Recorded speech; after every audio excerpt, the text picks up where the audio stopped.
JEE means 2026 PYQ, chapter wise and topic wise.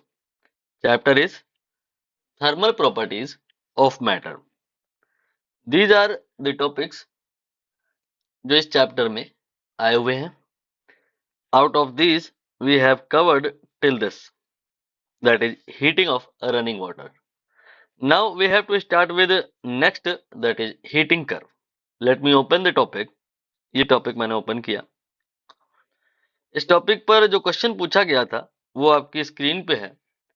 जो अगर थोड़ा बहुत भी आपको आता है तो एक बार आप इसका आंसर निकाल लो और मैच करा लो.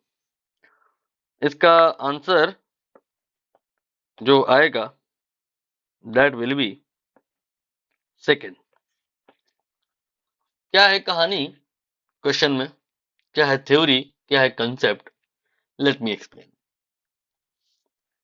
Which of the following best represent the temperature versus heat supplied graph for the water. -20 से 120 मतलब हमारे पास में वाटर है और वो जो है शुरुआत में -20 डिग्री सेल्सियस पे है. सही मायने में कहें तो वो वाटर नहीं, उसे आइस कहा जाना चाहिए. और तुम इसको हीट कर रहे हो तो क्या होगा? ये मेल्ट हो जाएगा? नहीं.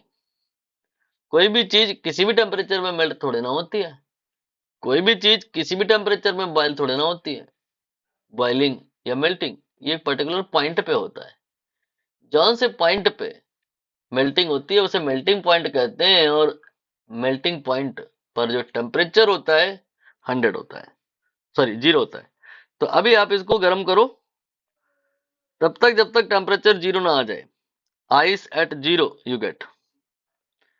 अब इसके बाद में आप अगर अब और गर्म करोगे तो टेम्परेचर नहीं बढ़ेगा.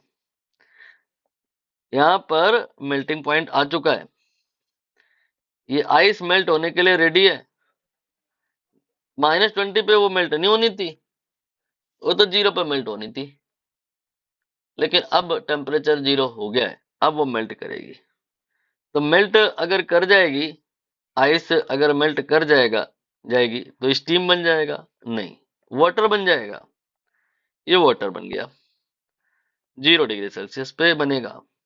अब यहाँ पर सुनने वाली बात है कि दो बातें हैं, एक यहाँ पर और एक यहाँ पे. यहाँ पे देखो टेम्परेचर चेंज नहीं हुआ है, लेकिन सॉलिड से मामला लिक्विड हो गया, मतलब स्टेट चेंज हुई है. यहाँ पे देखो स्टेट चेंज नहीं हुई, सॉलिड तो सॉलिड ही रहा है, बट टेम्परेचर चेंज हो गया. तो बस यही सुनने वाली और समझने वाली और रटने वाली बात है कि हीटिंग का जो इफेक्ट है, इफेक्ट ऑफ हीट, वो यहाँ पे दो टाइप का होता है. एक सेंसिबल और दूसरा लेटेंट. सेंसिबल मतलब जिसको महसूस किया जा सके. थर्मामीटर लगाओगे तो पता चलेगा कि हाँ भाई हीट दे रहे हैं हम. और लेटेंट, हीट दे तो रहे हो तुम, थर्मामीटर रिकॉर्डिंग करेगा. वो हीट कहीं जाके छिप जा रही है, किसी दूसरे काम में यूज हो जा रही है. हिंदी वर्ड इसका ज्यादा रिलेवेंट है. इसका हिंदी नाम होता है गुप्त ऊष्मा, मतलब हिडन हीट. गुप्त मतलब छिपी हुई. तो जो हीट होता है उसके दो इफेक्ट होते हैं, एक सेंसिबल और एक लेटेंट. लेटेंट वाले में क्या होता है जी कि स्टेट चेंज होती है और टेम्परेचर चेंज नहीं होता है. स्टेट चेंज और दूसरा काम क्या, टेम्परेचर चेंज. तो लेटेंट वाले में क्या होता है, स्टेट चेंज होती है बट टेम्परेचर चेंज नहीं होता. जबकि सेंसिबल वाले में क्या होता है कि टेम्परेचर चेंज होता है, स्टेट चेंज नहीं होती है. और जब बात सेंसिबल हीट की हो रही होती है, दैट टाइम जो हीट का फॉर्मूला होता है जानते ही आप, Q बराबर ms डेल्टा टी होता है. ऑब्वियसली वही फॉर्मूला होगा जहां डेल्टा टी आए, क्योंकि सेंसिबल हीट के दरमियान टेम्परेचर में चेंज हो रहा है. बट अगर हम लेटेंट हीट में बात करें तो ये फॉर्मूला नहीं होता है, फिर होता है m/L।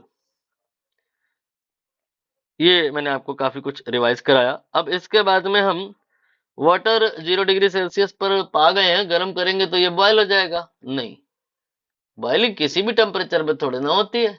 वाटर की जो बॉइलिंग होती है वो 100 डिग्री सेल्सियस पे होती है। तो अभी तुम इसको गर्म करोगे तो पहले इसका टेम्परेचर बढ़ेगा, तब तक बढ़ेगा जब तक ये बॉइलिंग के लिए रेडी ना हो जाए। Boiling ready condition for water is at 100 degree Celsius.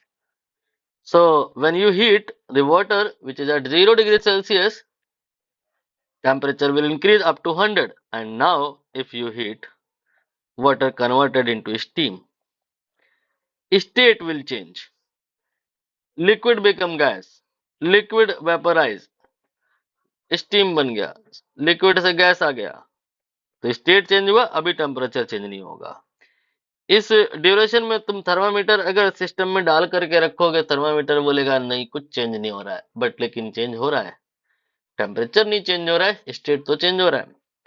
अब आप इसको और गर्म करोगे तो अब स्टीम और ज्यादा क्या हो जाएगा, स्टीम के साथ गैसियस स्टेट को आप और हीट कर दोगे तो कोई नेक्स्ट स्टेट होती ही नहीं है जो आ जाएगी। हाँ, यहाँ फालतू की बात करने का कोई सेंस नहीं है, प्लाज्मा वगैरह होता है लेकिन वो अपने सिलेबस के पार्ट में है नहीं, बियॉन्ड है। सिलेबस का तो पार्ट है लेकिन प्रेजेंटली बियॉन्ड स्कोप है। 120 डिग्री सेल्सियस तक जा सकती है, 130 तक जा सकती है। तो अब यहाँ पर आप इस कहानी को ग्राफ की शक्ल देंगे। एक वाई एक्सेस बनाएंगे और एक एक्स एक्सेस बनाएंगे।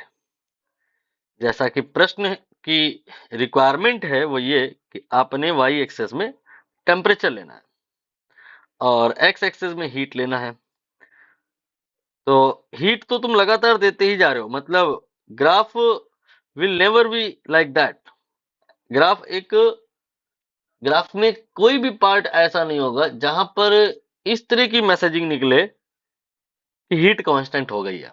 नहीं, टेम्परेचर कहीं कहीं पे कांस्टेंट हो सकता है, मतलब your graph always move in forward direction,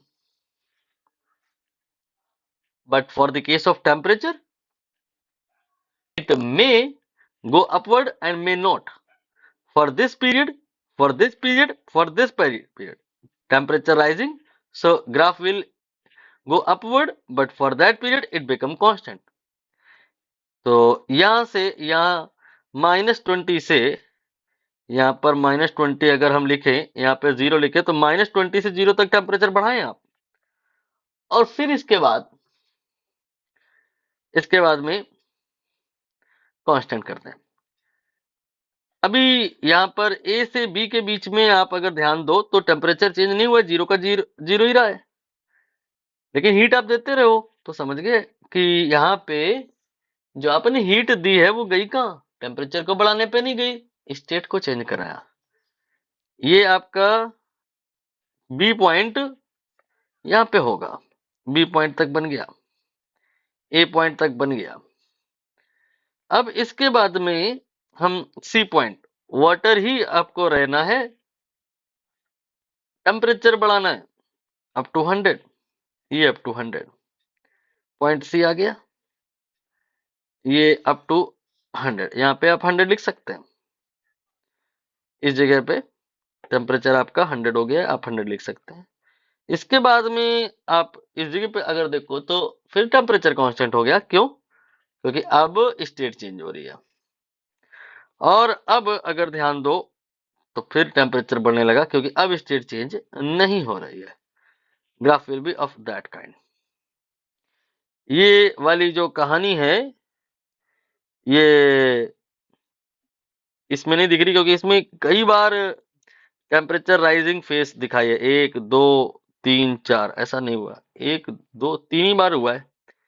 वो इसमें हुआ है, इसमें तो हुआ नहीं है, इसलिए सेकंड ऑप्शन ही करेक्ट है।